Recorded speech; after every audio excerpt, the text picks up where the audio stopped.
Past indefinite tense पहचान है आ ई ए। किसी भी वाक्य के अंत में आ ई ए आए तो वह पास्ट इंडिफिनिट टेंस कहलाएगा। अब स्ट्रक्चर ले लेते हैं अफर्मेटिव में। स्ट्रक्चर है सब्जेक्ट प्लस वर्ब का सेकेंड फॉर्म। तो चलिए हम एग्जाम्पल ले लेते हैं कि पास्ट इंडिफिनिट टेंस को पहचानेंगे कैसे। मैंने देखा, इस वाक्य के अंत में क्या है, देखा आ, तो ये पास्ट इंडिफिनिट टेंस है।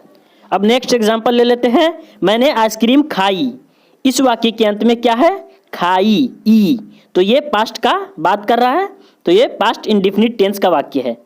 अब नेक्स्ट एग्जाम्पल ले लेते हैं, वह गए, कहाँ गए, वह गए, इस वाक्य के अंत में क्या है, गए ए, तो ये सेंटेंस पास्ट इंडिफिनिट टेंस का वाक्य है। ठीक है, तो चलिए इसको हम स्ट्रक्चर के रूल से बना लेते हैं। स्ट्रक्चर है सब्जेक्ट प्लस वर्ब का सेकेंड फॉर्म। तो पहला वाक्य ले लेते हैं। पहला वाक्य है मैंने देखा, मैंने देखा को कैसे बनाएंगे, आई सी का second form saw, I saw, मैंने देखा। अब नेक्स्ट एग्जांपल लेते हैं, मैंने आइसक्रीम खाई, तो कैसे बनाएंगे इसको इंग्लिश में, आई इट का सेकेंड फॉर्म ईटन, आई ईटन आइसक्रीम का आइसक्रीम, आई ईटन आइसक्रीम, मैंने आइसक्रीम खाई। थर्ड एग्जांपल है वह गए, इसको कैसे बनाएंगे, वह का ही, गो का सेकेंड फॉर्म है वेंट, ही वेंट, वह गए। Got it. चलिए अब नेगेटिव में स्ट्रक्चर ले लेते हैं। नेगेटिव में स्ट्रक्चर है subject plus did plus not plus verb का फर्स्ट फॉर्म।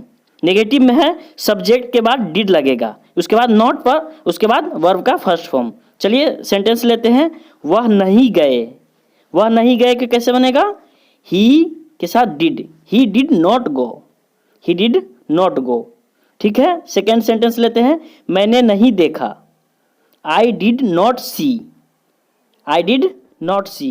तो नेगेटिव वाला सेंटेंस में सब्जेक्ट के साथ did plus not plus verb का फर्स्ट फॉर्म लगेगा। ठीक है, अफर्मेटिव में वर्ब का सेकेंड फॉर्म और नेगेटिव में वर्ब का फर्स्ट फॉर्म।